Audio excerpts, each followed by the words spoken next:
Hi. That was stupid. Anyways, I wanted to make this video, mostly because I am interested in it, and if you've watched my one other video about tabletop RPGs, then you will know that I am a lover of Paizo, mostly because they are a good company that does good things and doesn't fuck up their employees and doesn't fuck up people. So, that being said, last week, specifically on the 1st of August of the recording of this, so last week, Thursday, Paizo, at the Startup Gen Con, which is a convention about tabletop RPGs, if you don't know, released the playtest for Starfinder 2nd Edition, meaning that it can be compatible with Pathfinder 2nd Edition, and that is what they are touting, and that is what, is pretty good, because I have looked at the 1st edition of Starfinder, and I would say that I was a little confused when the first time I saw it, but I think if I were to go look at it now with a little bit more information about Pathfinder 2nd edition, and then also I have, because when I first looked at it, I never played 3.5 D&D, which Pathfinder is based from that, and Starfinder is based off of Pathfinder. So yeah, but I digress. It's still a little bit complicated, but with it being the new 2nd edition and it being fully compatible with Pathfinder, I think I have a better idea of what they're going for. So I want to, record this in my living room so I can have access to my other computer and look at the PDF a little bit better than scrolling on my phone for the PDF there. So yeah. This is not a crazy overview. This is more of my thoughts and feelings of it, and what I think they're doing good, as well as what is it? I think the main thing is like what they're doing good with this playtest, as well as what I think they could improve on certain things. So, what is in the playtest? I will click on that. The breakdown, as they call it, in this playtest has a grand total of 10 ancestries and 2 versatile heritages added on to the system, as well as 6 classes that are going to be able to be playable between Pathfinder and Starfinder, so that's always good. New skills and equipment, which are important because the skills from Pathfinder, some of it wouldn't really work in a sci-fi setting, which, by the way, if I haven't said that, Pathfinder is the fantasy version, and Starfinder is a sci-fi sort of fantasy. There is magic and stuff, because one of the things that they're playtesting is some new spells, so always fun. And then also equipment, and all in all, for what is being playtested and all that, I think there's a good chunk of it. That being said, with included in the playtest, there are a grand total of, what is it? 161, if you can count the character sheet as well as like the different things. But for the most part, there's like a good sizable chunk. Obviously, there's also some background stuff that is important to run Starfinder, which is always fun. But yeah, I will say that for the most part, I really do enjoy Paizo and their lovely things here and there. But let's get into it. So first off, I will say that I'm not going to go over every single piece of information. I'm just going to go over certain things that I've noticed in the playtest, and if it seems like I am looking off into the distance, that's because I'm reading the actual PDF on my monitor over here. So from the playtest, there are the 10 different ancestries. And all of them are pretty cool for the most part. There's a few that are in Pathfinder, specifically the android, the human, and the Yosoki are in Pathfinder. So their counterparts in Starfinder are mostly adding new heritages for the different ancestries, as well as different feats that are applicable to Starfinder in general. So yeah, let's get on with the first one in the book, which is Android. It hasn't really changed too much. I will say that androids in Pathfinder are a lot more organic looking, while it appears that the androids in Starfinder are more mechanical in nature and less likely to look like a human or a humanoid.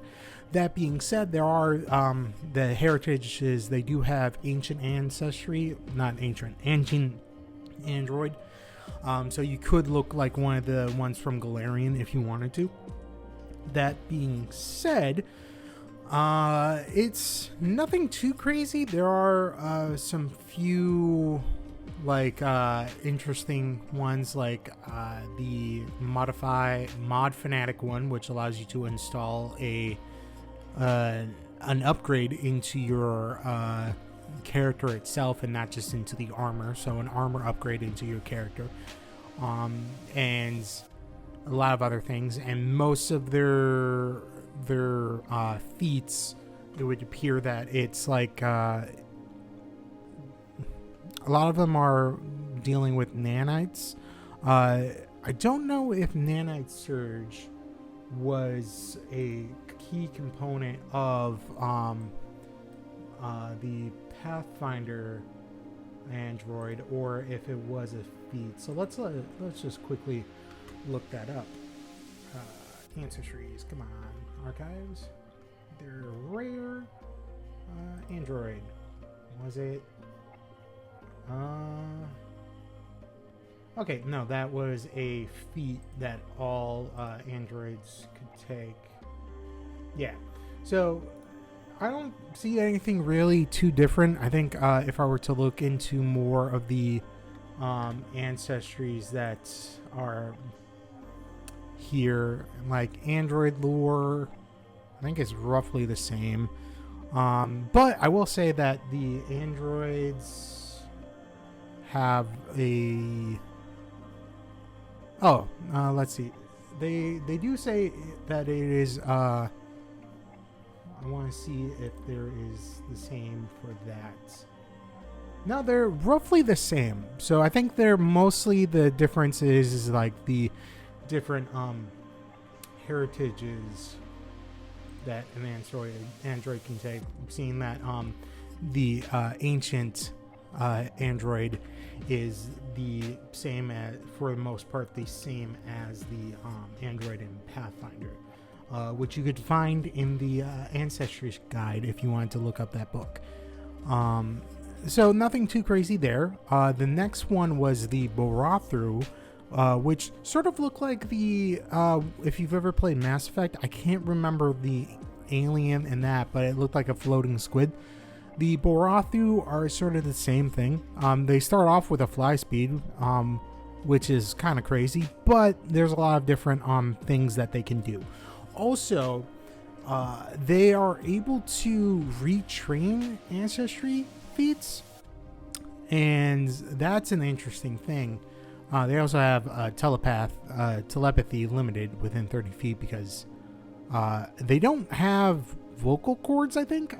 So yeah, they're pretty interesting for the most part. And being able to swap out your ancestry feats, I don't know if you are able to swap out your ancestry feats in Pathfinder, but I could do that. Training. Let's see. So let's check out retraining.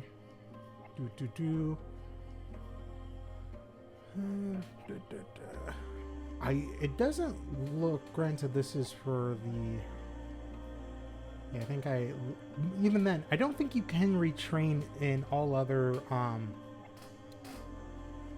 okay, only choices that are truly intrinsic to the character, like a sorcerer bloodlines, should be off limited. Okay, so for the most part, like, this is the only ancestry that you are able to swap out your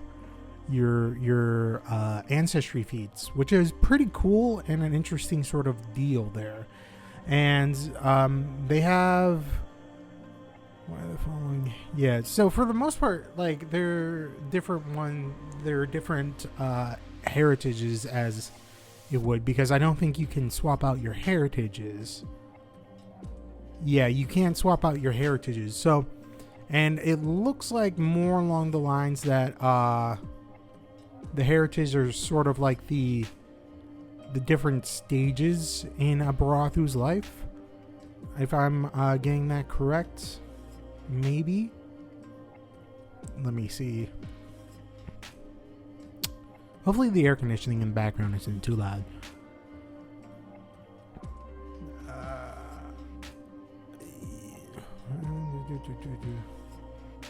Ooh, I actually haven't really read the heritages. All right.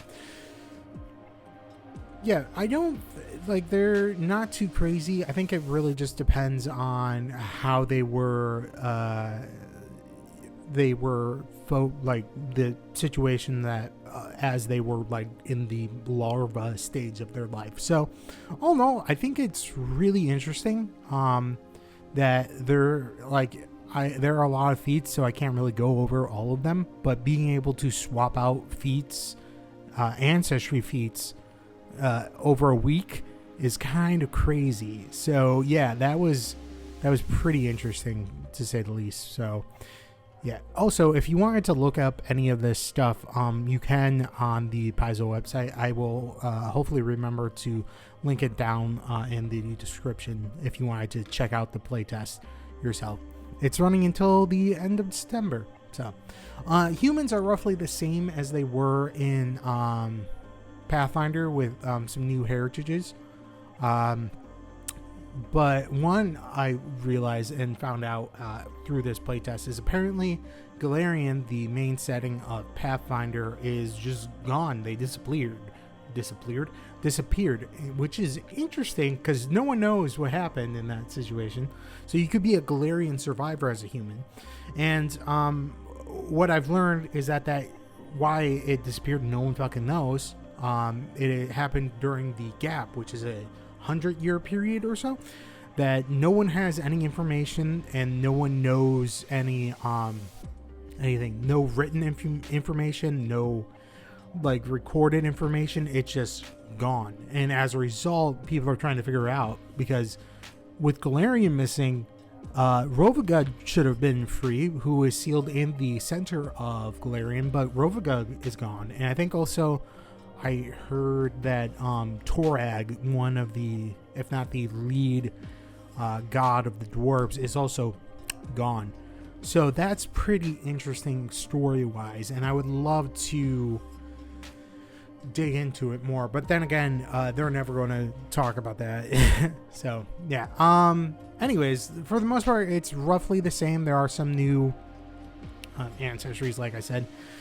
For instance, Aslanti allows you to get a cantrip from Arcane, which is pretty cool. Though the Aslanti are not great people. They used to be like in Galarian, but some of them survived Galarian by getting the fuck out of there, and then they became an empire. So that's pretty interesting. Also, they are fascists. They're quite literally fascists. They are. They just spelled it out for you, but for the most part, you don't have to be play as Aslanti and be in the empire of the Aslanti. So there's that. Yeah, and then there's obviously some of the same ancestries. There are some interesting not skill feats, ancestry feats. For one, the augmented one allows you to choose an augmentation, which I will go over when I get to the augmentation part. So that's pretty good. And for the most part, it looks relatively the same as some of the feats that are the same from Pathfinder and Starfinder, or roughly the same, though there are some unique ones like the augmented one, and then I think there's the, what is it called? Is Inner Wellspring the same in? Is that in? Because I've only really played a martial character, so. That is a 13th level. Yeah, there is no inner. Yeah, so there are a few ones that are interesting. Obviously, some Pathfinder feats for the humans are indicative to where you are as a human in Pathfinder. So some of the stuff are pretty interesting. I will say maybe that's actually fine if all humans stem from Galarian. That makes sense. But yeah, there are some interesting ones, like the being able to get back a focus point in the middle of combat is pretty good. It's only once per day, but still, you usually have to spend 10 minutes to gain back your focus points. So being able to just do that once a day is pretty solid. So from there we have the I don't know how to pronounce this. I think it's like the Kashata, or it's spelled Kasatha. They are a 4 armed ancestry that has 4 arms. In this, they do have rules for that.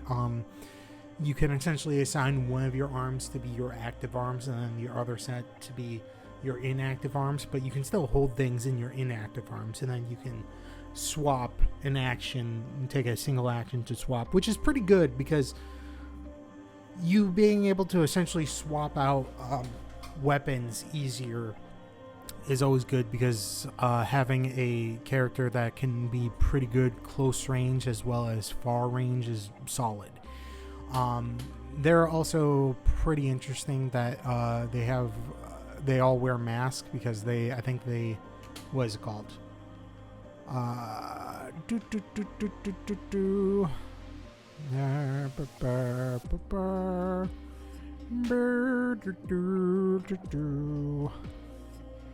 don't know where it was, but I think it's like they find it disrespectful if you see their face or something like that. So that's pretty interesting, and a reason why they all wear these like masks. So yeah, and all in all, they're pretty solid. I didn't really see anything. They also apparently, just quickly reading over, their homeworld was dying, so they all left. But by the time that they made it to that, they realized, oh wait, the planet's all good. So that's a pretty interesting situation there. So they have stuff like shipborn that they were born on the ship.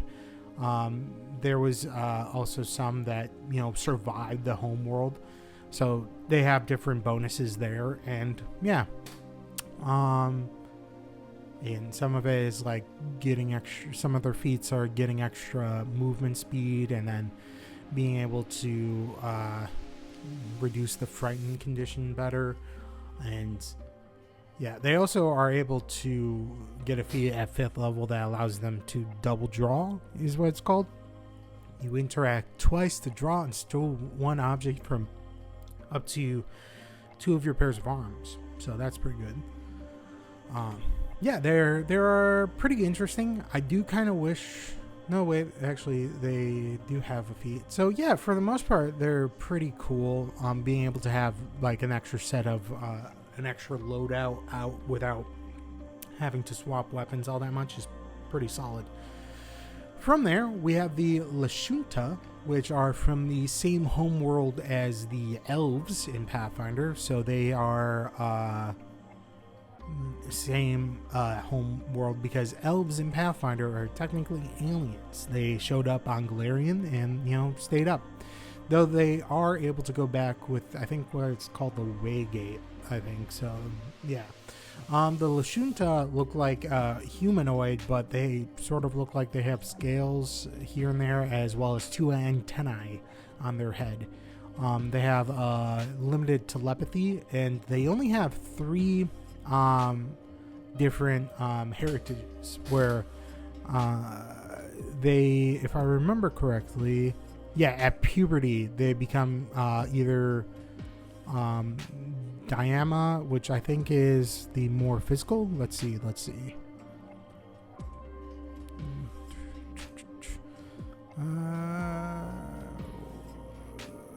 No, that doesn't say it, so I'll just have to read that. The Diama one, it's more scholarly and sort of like spellcastery type of deal, but their smarter type of deal is there.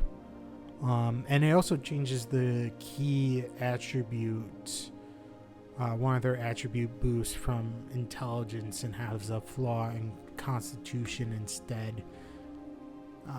So yeah, that's how that works.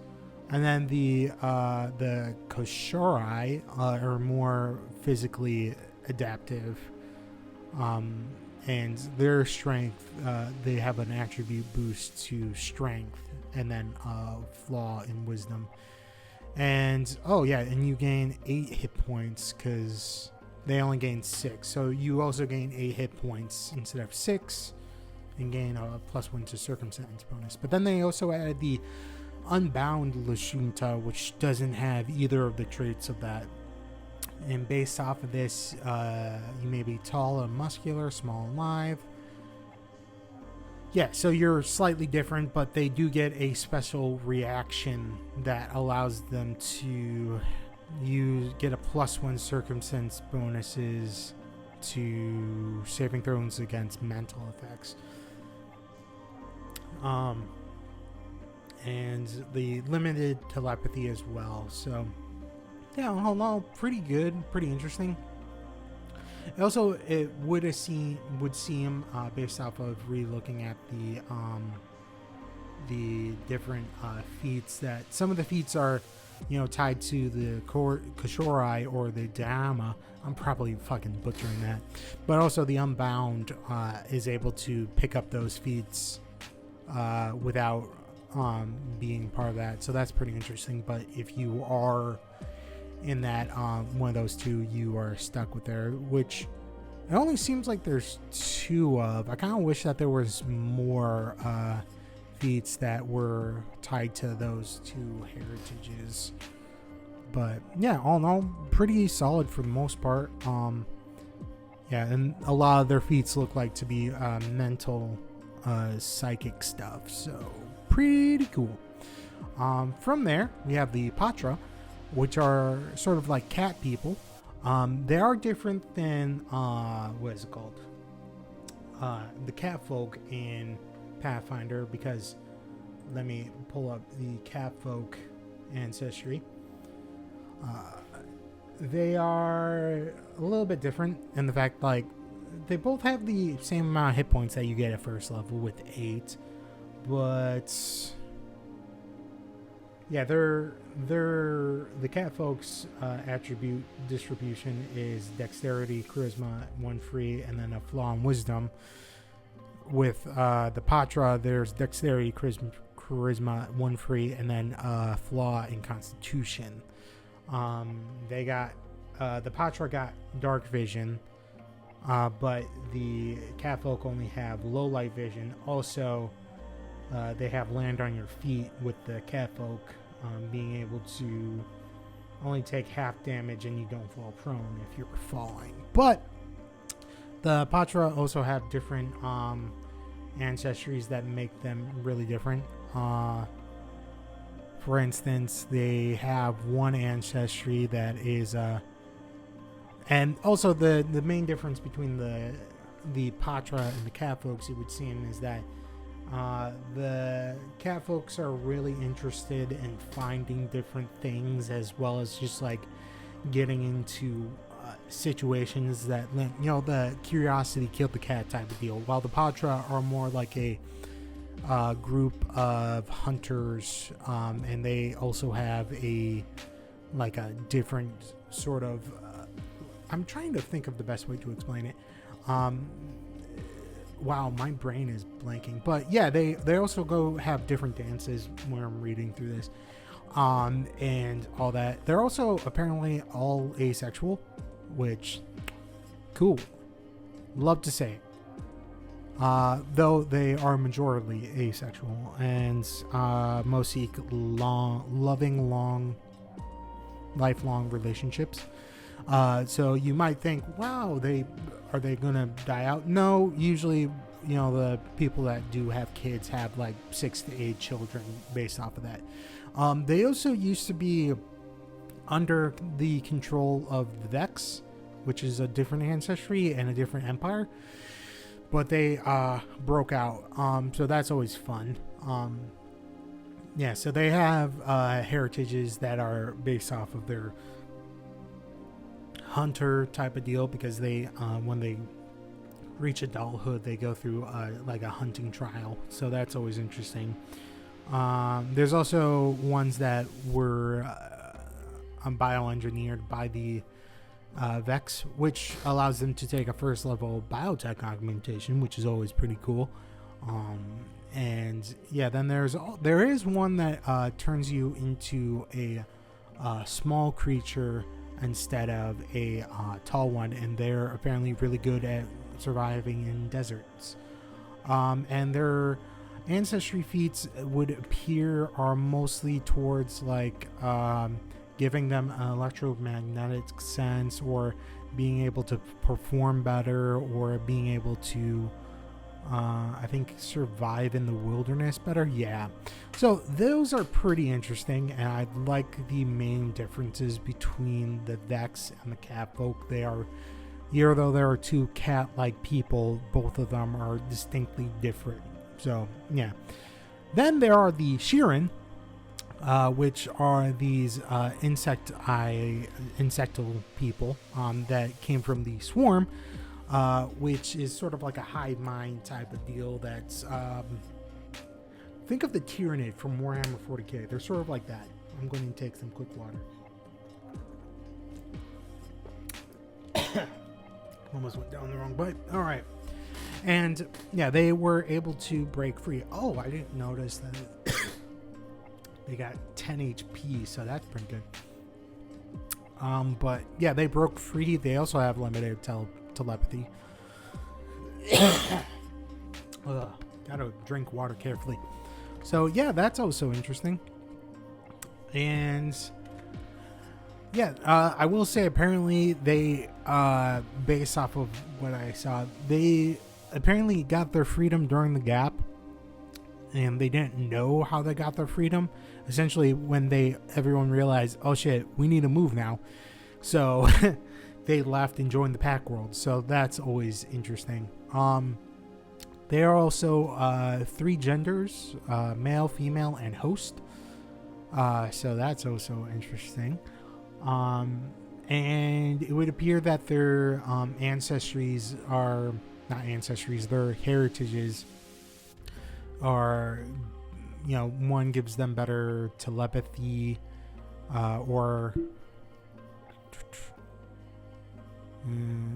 they're able to use better. They get a +2 to circumstance bonuses for sense motives. There's one that is able to get a +1 for saving throws on mental. Once per day, you decry one foe. Oh, it gives you a circumstance bonus to attack rolls against a creature. One improves your fainting as well. Yeah, makes it easier to faint. One gives you wings. And yeah, for the most part, it's pretty interesting. It's also they don't really have a society, I think. because it's not like other ancestries where they have a longer history. Not to mention when they did break free, they didn't know that they broke free until they try to link back up, and they're like, oh shit, we're free. So yeah. From there we have the Skittermanders, which apparently are like the goblins of Starfinder. The Skittermanders are 6-armed small creatures, so they're sort of like the Kasha, I don't know how to pronounce them. The 4-armed people, but with 6 arms. They get low light vision, but and the 6 arms, so they can have 6 different, 3 different pairs of arms and equipment held in there. But they do have over enthusiasm, which apparently gives them a -1 on perception checks to sense motive, as well as a -1 penalty on will saves against emotional effects, except the calm spell. So that's pretty interesting. Their different heritages seems to be using the lowest two. Yeah, so for the most part, they have like different ones that can use different things. Like one gives them dark vision, another one allows them to use their one set of their arms as an extra set of legs, to gain a climb speed equal to your base land speed though, so that's always good. So yeah, I will say one of their ancestry feats is called Hug Master. Pretty good, but it's kind of crazy. You gain the Titan Wrestler skill feat, which allows you to grapple creatures that are larger than you, and then you also gain a +1 circumstance bonus to athletic checks to grapple, and then another +1 circumstance bonus for fortitude saves to avoid being grappled. So that's pretty crazy. And they also get like a double draw as well. So all in all, it's kind of, they're a little bit silly and crazy with 6 arms, and they're just really happy-go-lucky, I believe. So from there we have the Vex, which are lizard people. They have an empire in Starfinder. They have low light vision, but they also have 10 HP. They're a little bit slower at 20. Most ancestries have a speed of 25, so a little bit slower. Low light and strength and constitution. They kind of remind me of the what is it called? I played the shit out of Mass Effect and my brain is blanking, but they're kind of like the Krogan, there it is, from Mass Effect. So they're really warlike and their heritage is, one actually gets their speed a little bit faster, one gives them dark vision, one allows them to take a first level feat twice, which allows them to gain more natural weapons. So that's pretty cool. And most of their feats deals with either better in combat type of deal. They also get like a blood sense, which is pretty cool. So most of their ancestry feats, it would appear, looks like a type of combat related. It's been a hot minute since I've looked at these feats, because I looked at them once and I was like, oh, these are cool, and then I probably should have written notes. From there we have the Yosoki, which are a ancestry that are in Pathfinder, but they are not called the Yosoki. They are called the Rat Folk, but they are also referred to as Yosoki. So essentially they're like interchangeable. People call them Rat Folk, but they call themselves Yosoki. They're just small little rat folk. They do have size small with only 6 hit points, I think. Yeah, they have the same sort of deal with their Like, they're the same base, but they do have different heritages. Where I think heritage, like Yosogi and Starfinder, are more technically advanced, while the red folks kind of are like that, but a little bit less so. And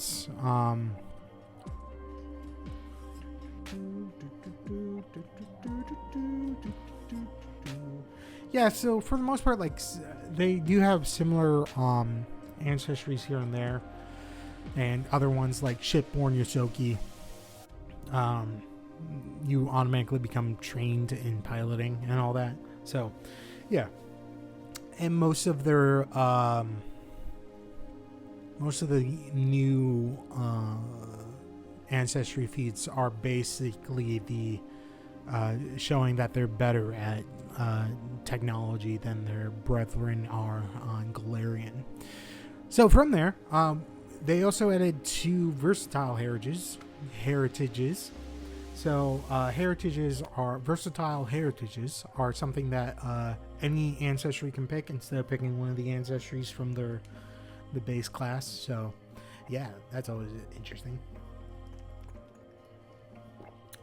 And they can range from, in Pathfinder, you can be a Dampier or a Nephilim, so that's always interesting. But the 2 ancestries, versatile heritages that we got are the Borai, which are an interesting concept.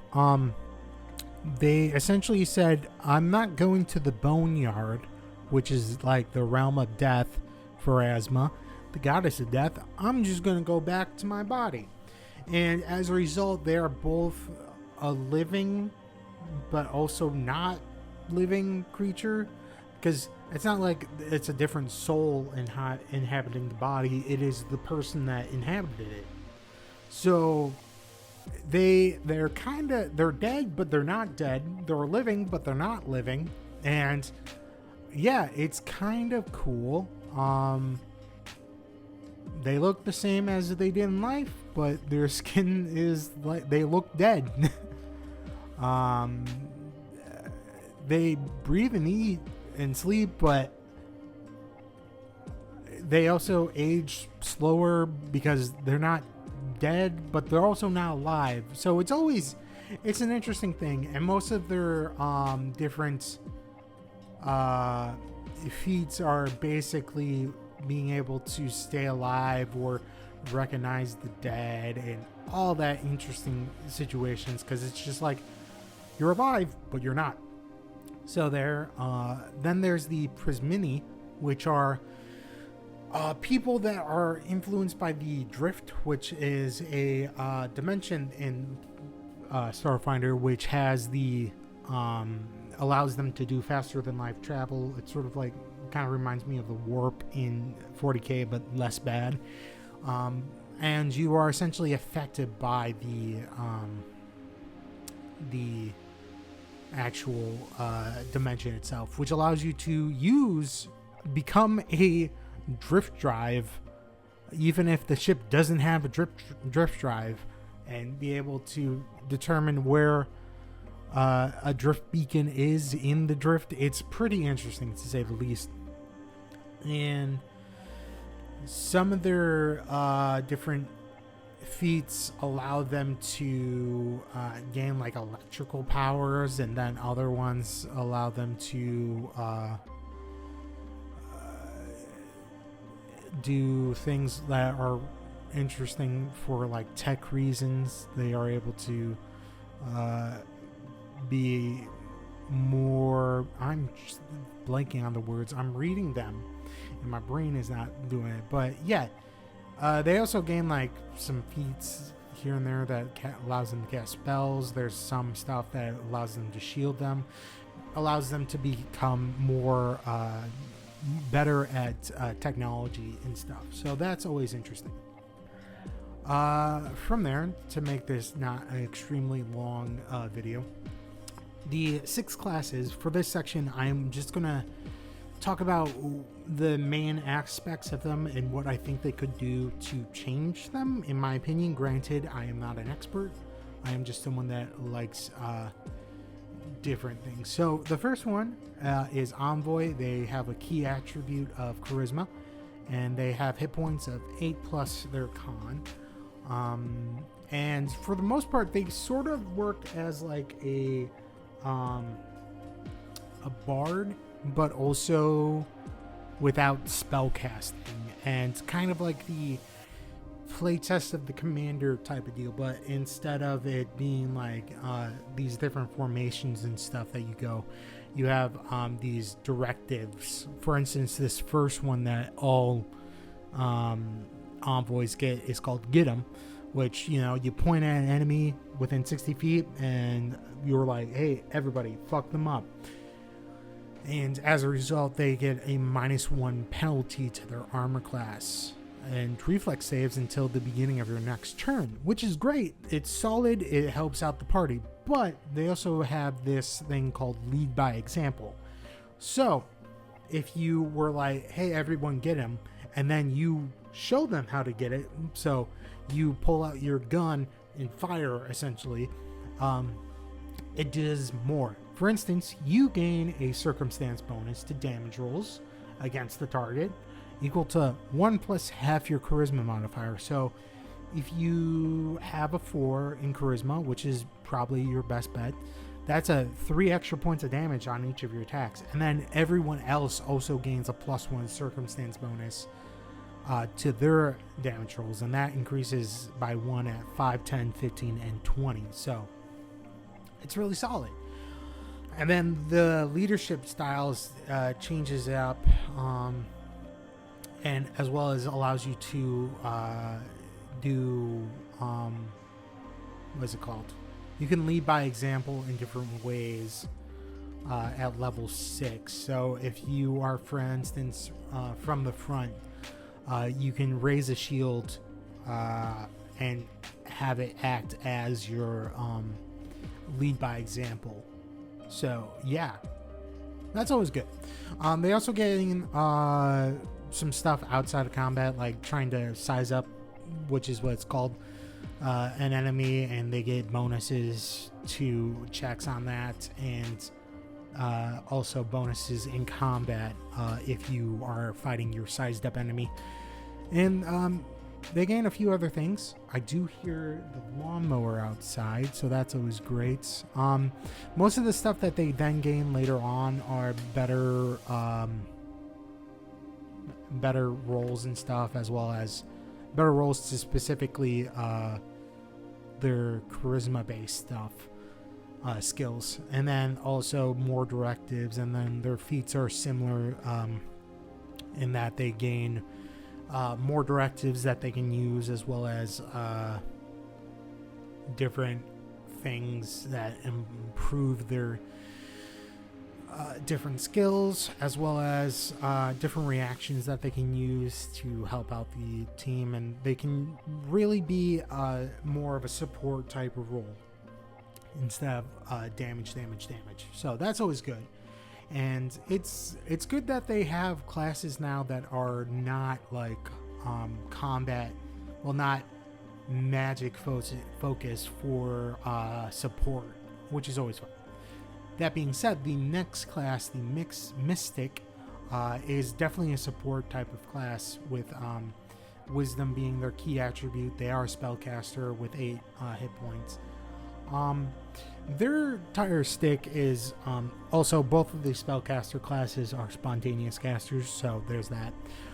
They have a pool of hit points that's called their Vital Network, and they can give them out to people that are in the Mystic Bond. And you are able to pass them out to different people and really heal the group. But then you can also use those hit points to improve different spells that you can cast, as well as different feats that you can cast. And it really just depends on your connections that you have. Excuse me. which your connections also determine your spell list. So they can choose between occult, primal, and divine. They don't get arcane spell choices, but yeah, all in all, I think they're a really solid class. I didn't really see anything too crazy. Like the Envoy, I didn't like as well. The Envoy and the Mystic, I personally didn't see anything that could really use a change. I thought they were very solid for the most part, and I didn't really think they needed too crazy. Then again, this is just me going off of what little I played, but yeah. And obviously their hit points that they can dish out becomes better. After all, they start off with 6 plus 4 per hit per your level in Mystic. So at first level there's 10, and then at second level there would be 14, and so on and so forth. So that's always interesting. Also, you regain these hit points at the start of each turn with 4 hit points, but it depends on whatever your connection skill is. So for instance, let's go with the healing connection, which is sort of like your subclass. It gives you divine, and then your connection skill is medicine. And so if you have your improved different what is it called? Wow. Training in it and all that, you get better and better hit point regeneration. Yeah, and then also you can regain hit points with the refocus. And yeah, all in all, I thought it was pretty solid. I didn't really see anything too crazy. Also, if you use your hit points for doing that, they also ignore void healing for the healing. So yeah, all in all, and it's really solid. Their different feats allow them to use their hit points in different ways, as well as being able to do different things. So they're sort of like the cleric, but not really. But they can become more cleric-like if you wanted to. So from there, we have one that I think a lot of people are like, this is way too good for a class, and that's the operative. Dexterity is their key attribute, and then hit points are 8 plus your con. And the reason why I think most people say that, I'm going to drink some water as you hear the whatever, I think that's the weed whacker outside. That's always great. Yeah, I love that. Anyways, why I think most people would say that is objectively we're like too crazy, too good, is that they sort of have the attack potential of a fighter or a gunslinger. They have the movement base of a monk, and then also they have the precision damage of a rogue, which for the most part is kind of crazy. But I think like some parts of it might not. I think it's a little too good. For instance, like even with the aim, where they get their precision damage, they point at a foe essentially, and we're like, cool, I'm going to shoot you real good. And I feel though as though if they, because even if it's just, you know, activating it as an action, I still feel that they could tone it down a little bit. Like, I don't think they need to have a better movement speed. Like, they get at third level on the move, they get a +5 status bonus to speed, and it increases every 5 levels after third. So that's like so 8th, that's 10, and then that at 13th, that's 15, and then at 18, that's 20. I don't think they should have this. And then also, like, they get a tactical advance, which allows them to stride half their movement per. It does have the flourish trait, so you can't do it like stride, but I think they also have mobile. Like, I think they should probably move on the move to a like either a feat, or I think the Solarian could use more movement speed because they are the melee class, though you could become a melee class with the operative with their one of their, what is it called? One of their subclasses called Striker, which essentially allows them to use melee combat instead of range combat with range, their aim stuff. So yeah, I think their main thing should be they should move some of the movement over to Solarian, because I think the Solarian needs better movement options. They're pretty good, but I will talk about that. But I will say the operative does have one of the best named feats of a class, and that is, where is it? There it is. They do have at 14th level, with the prerequisite of parkour, they can get the feat called 360 no scope, and I was just like, man, those fuckers at Paizo are real nerds. But yeah, so I think based off of what I'm feeling, I think maybe moving some of the extra speed stuff to the Solarian. I could be wrong. I'm fine with being wrong, and also not like I think if they didn't have the extra move options, it would be slightly better. Not better. It's not as crazy broken as some people are seeing it. Because, you know, I'm fine with them having the extra like damage, precision damage, and I'm fine with them having extra like the attack stuff, but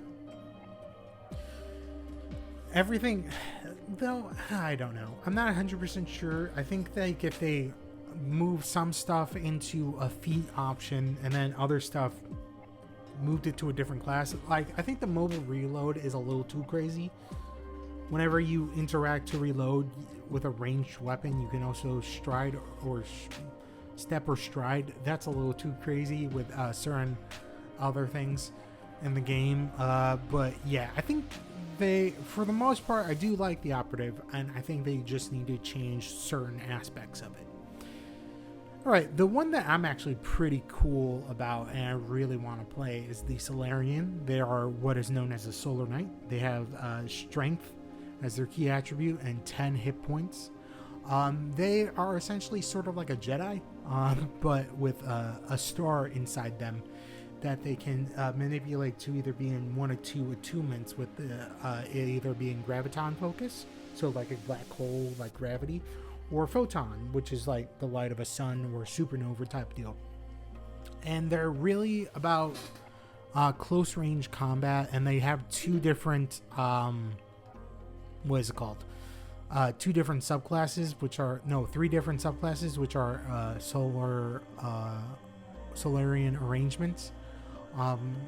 And for the most part, I really enjoy this class, but I think the main thing that there are two things that I think could be changed, and it would be a very, very solid class. Right now it's pretty good, but I think like there's two main changes that they could do, and one of them for one of the solar manifestations, which are sort of like your main go-to things, which there are three: your solar flare, your solar nimbus, and then your solar weapon. Your weapon summons a weapon that changes different forms, and has different traits depending on what you want, and can also be reforged to do a different thing. And then your solar nimbus changes depending on whether you're graviton attuned or photon attuned. If you're graviton, by the way, depending on your subclass, it changes what you start off as, but there are certain actions as a Solarian that have the cycle trait, and after you do that, you change your attunement from graviton to photon, or photon to graviton, and then you go through that cycle, and that's how the actual thing works. how the class works. But yeah, with the it's a reaction for the Nimbus Surge. If you're Graviton, the creature is forced back, and then if you're Photon, the creature takes fire damage equal to half your level rounded up. So pretty good. But the one thing that I will say that people have talked about, and I think that I kind of agree might need to be changed, and it all just depends on one or two things, and that is the what is it called? I'm also looking up another thing, but magic items. The specifically the solar flare, the solar shot. It is sort of like your ranged attack as a Solarian. You don't need to use firearms, but it uses your dexterity to make the attack, but you can add your strength to the damage. So this would be a slight worse roll than a if you were to use your strength for both of them. And I kind of wish that they would be able to do a better deal, because the solar weapon is able to be upgraded with the weapon potency, but the solar flare, solar shot isn't.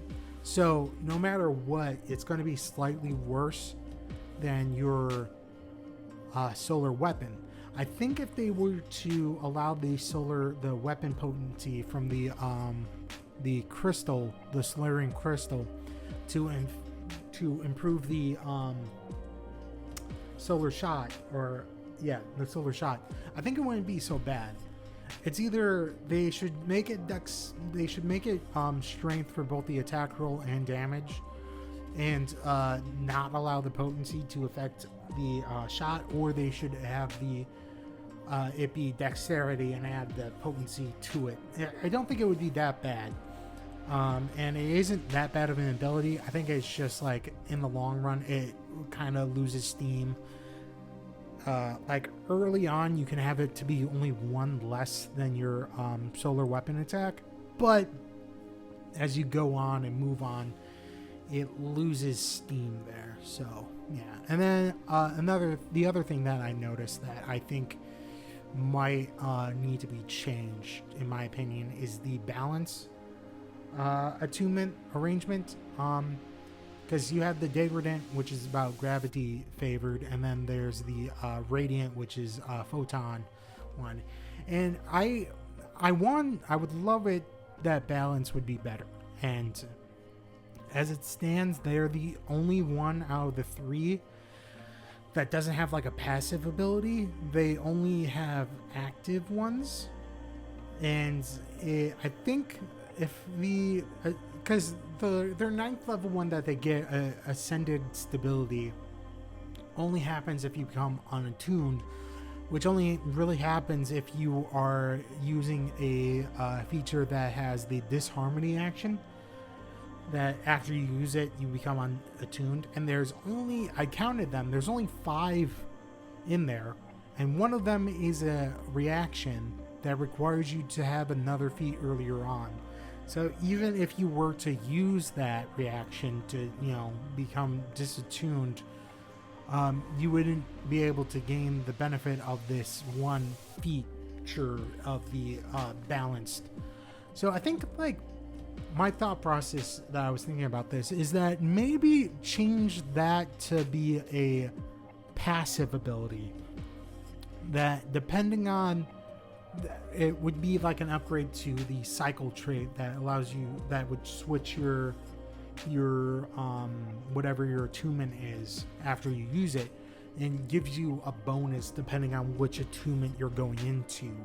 I think that would be a better change, as well as the level 15th one of the subclass, which kind of like it. I had a trouble reading it. I think it might be better if you just clean up the wording a little bit, because I'm having trouble figuring out it. But for the most part, I did enjoy it, and I do think kind of increase the Solarian's movement speed might be a pretty good move, because they don't have much at level 3. Yeah, I think having the, maybe in my opinion, moving the operatives on the move feature over to the Solarian and maybe giving it a different name might be better, in my opinion. I'm not saying like I am the end all be all, but yeah, I really want to enjoy the Solarian, and I think if they changed up those two like nitpicks, it would be a really great class. From there, as I'm slowly starting to lose my voice at the 1 hour mark, woo! Oh, God, love it. We have the soldier. The soldier is a constitution and has 10 hit points. They are a beefy boy. They are really around like heavy armor and using the weapons that have the suppression ability that just attack in a wide area. And their main goal is to draw as much attention to themselves and just affect as many people around the battlefield so that their teammates can do their other things. And their suppression is better than other ones, because your attacks become express. Yeah, they I think they have a little bit better abilities with suppression. They can become a close quarter melee type of deal, but they're mostly a using heavy weapons. I will say they also are able to use Constitution instead of Strength to be able to wear armor, so that's pretty cool. And also they count wearing their armor as one less, so that's also pretty cool. And there was something else that they got that involves their Constitution. Also, they can attack one target in their things. I didn't really see anything too crazy. They can also use their Constitution to make intimidation checks, and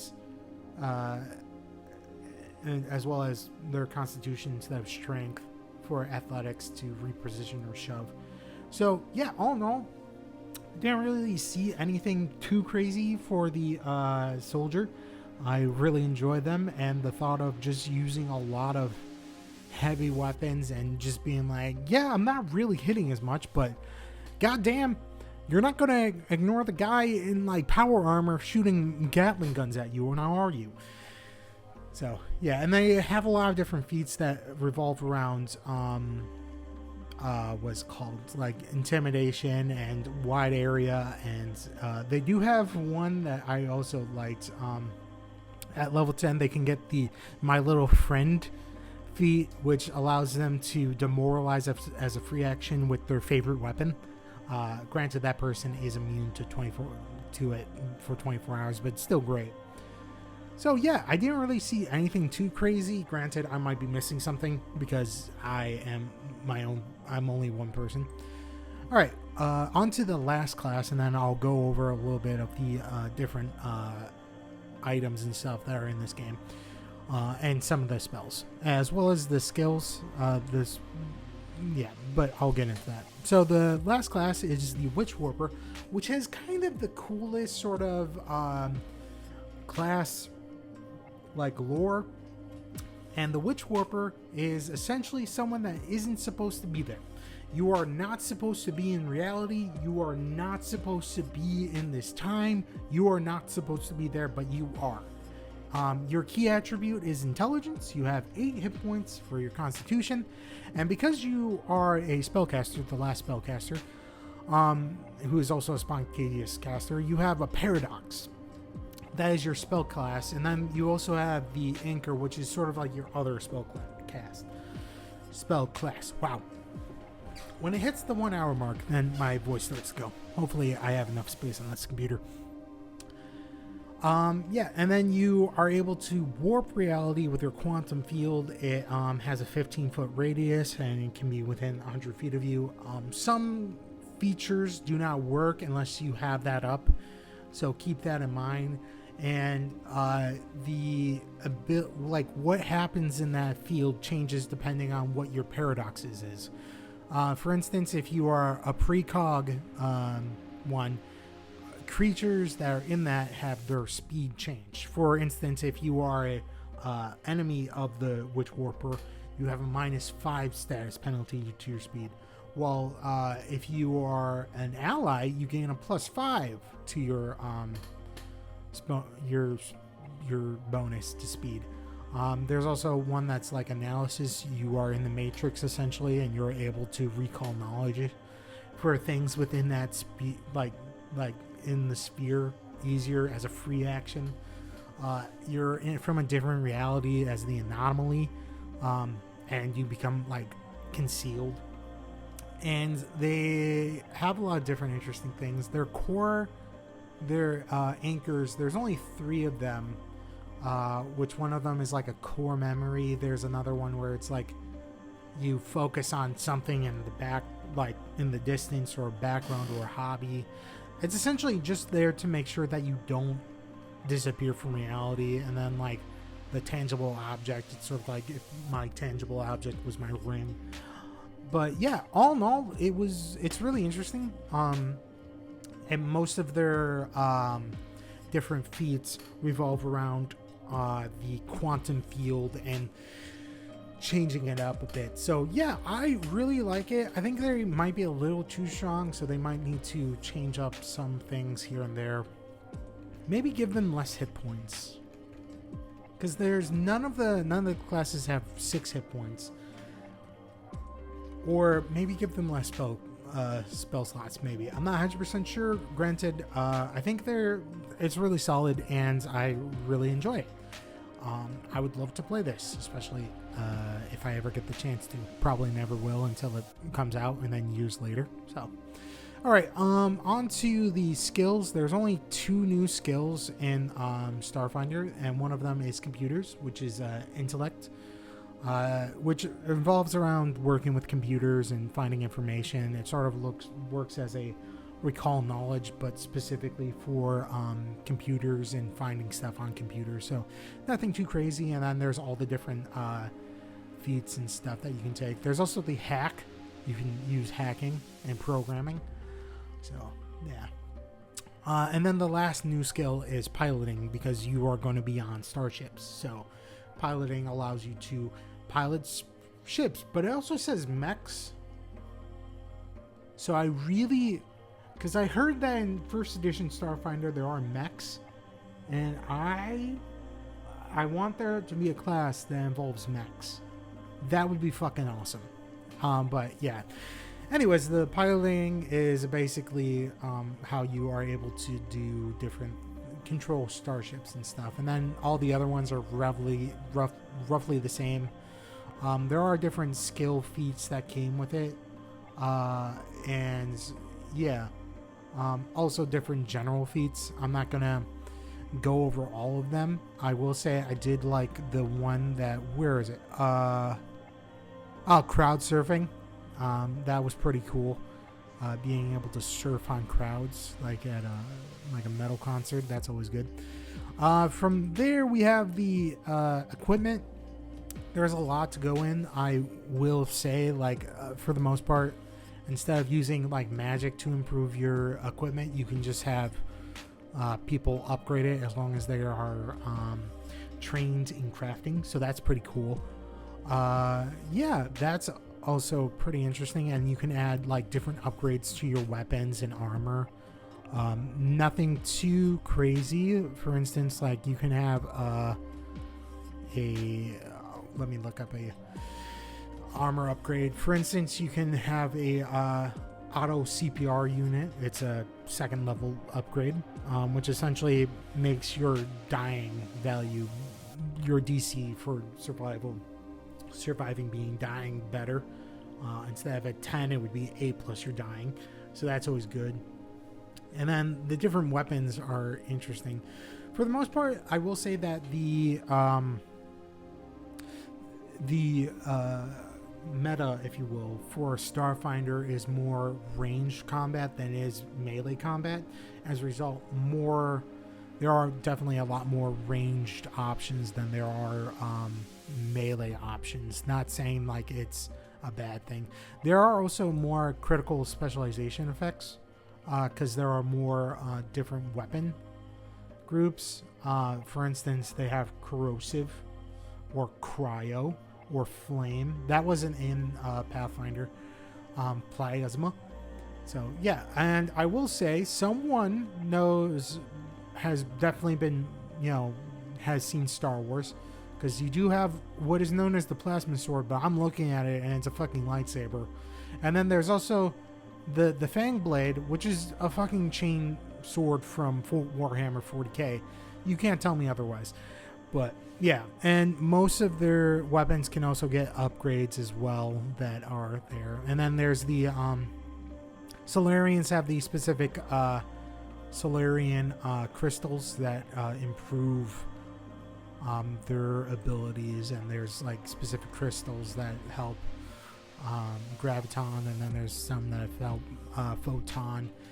There's not really any that really improve the accuracy of the solar shot. I think that might be hindsight, and they probably should fix that, or else it kind of gets left behind. The other cool thing is augmentations, and augmentations give you a different use for your constitution, because all the other attributes in the game have like a skill and then also a feature like that isn't skill related. Off the top of my head, like intelligence gives you more languages as well as more skills that you can be taught in. Dexterity can improve your armor, and then there's also the saving throws of will, reflex, and fortitude, which that was constitution, but with augmentations gives you another use, and you can have augmentations 1 plus your constitution modifier. So like a soldier by level 20 without an apex item would have a maximum of 7 augmentations, which is pretty cool. And there are 3 different kinds of augmentations. There's biotech, which is sort of like fucking with your DNA to do different things. Like you can have like a give yourself like climb speed with the climbing suckers, or being able to breathe in water with the gill sheath, and yeah, or you can get a prehensile tail. That's also pretty cool. Then there's the cybernetics, which is sort of like cyberpunk type of deal. You can give yourself dark vision with them, or dermal plating, which allows you to gain resistance to physical damage. That's also pretty sweet. There's also like you can increase your speed by replacing your joints with the speed suppression augmentation. But yeah, and then finally the last kind of augmentation type there is the, where is it, Magitech, which is sort of like a mixture of technology and magic.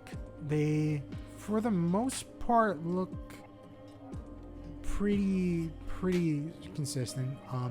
For instance, there is a 0 augmentation where it's a mood skin, which essentially shows people what your mood is.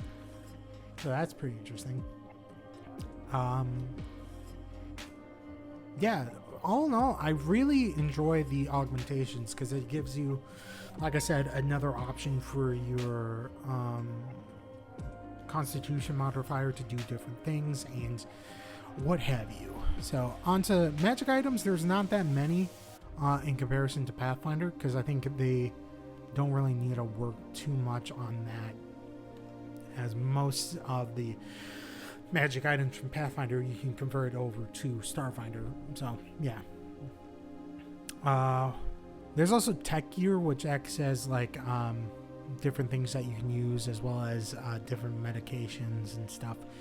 So yeah, I will say that the spells are, I'm not going to go over everything. I will say like there are 2 spells that I did notice that are pretty great, just naming wise. For instance, there are, where is it?